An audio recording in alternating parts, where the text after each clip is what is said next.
Hi folks, Joe from the Boiler Breakdown Expert here. So yes, I predominantly do boiler repairs, electrical work, things like that. Today, we're out at a landlord's property that we look after. Got a toilet. Now, it's constantly flushing itself, so as you can see, water. This is a gradual problem that will happen, so as you can see I'm holding a square of tissue. If you think your toilet is not holding the water in it, or you think you can see ripples inside the water, what I want you to do is take a square of water. Bear in mind, this will get absolutely sodden. Place it to the back. If it remains bone dry, then we know that that diaphragm is completely fine inside the toilet. However, if it starts to go wet, sodden, then it shows that the diaphragm of the flush valve is on its way out. Now this is an ideal standard flush valve. That's all we need for it. So, we've isolated the water. I'm going to flush to get rid.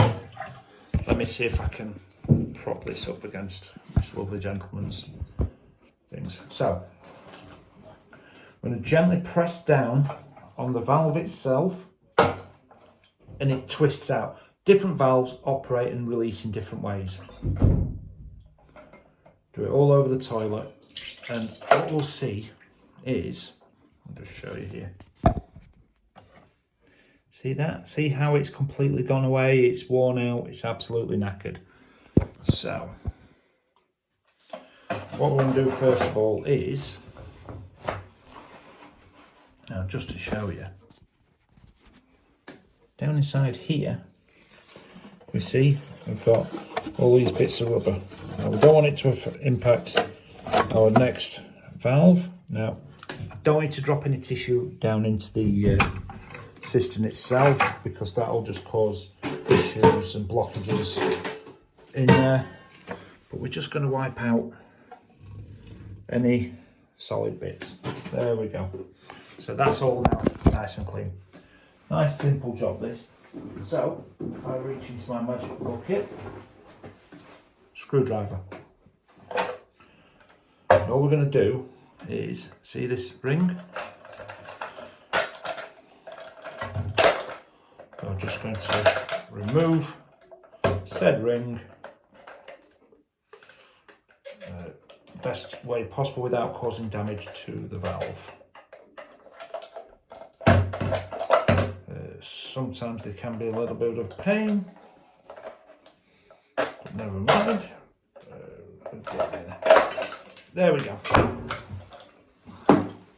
It's out. That then pulls away. And this is going to end the water torture as well.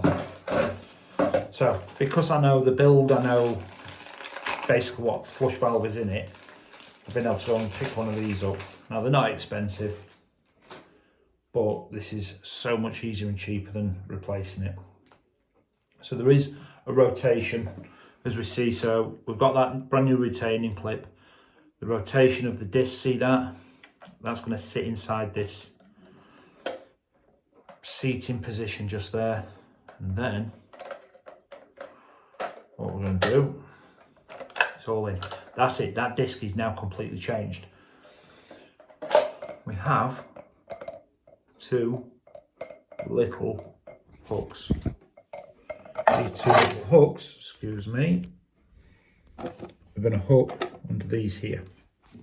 Now, because I can't see it, I'm hoping that I showed you that. So we're going to place it in, go that nice downward pressure, just an even downward pressure, little rotation, click, boom, that's in. Right, let's go and put the water back on, back in a second.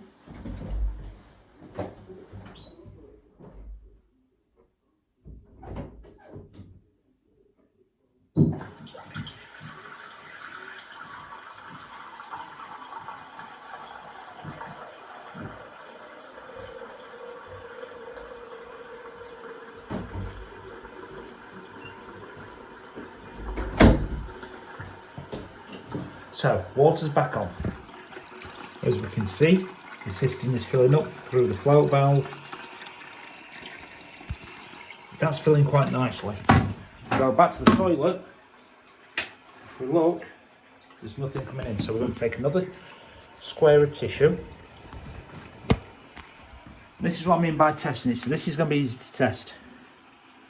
Place it to the back. Now there's the odd drip from the previous flush, but see how that is actually staying bone dry. We now know that our toilet is not overflowing. But look at that. That's years. I estimate about 2008 that's been in since. So looks like it's going to be happy days. Now we could have changed the valve on it.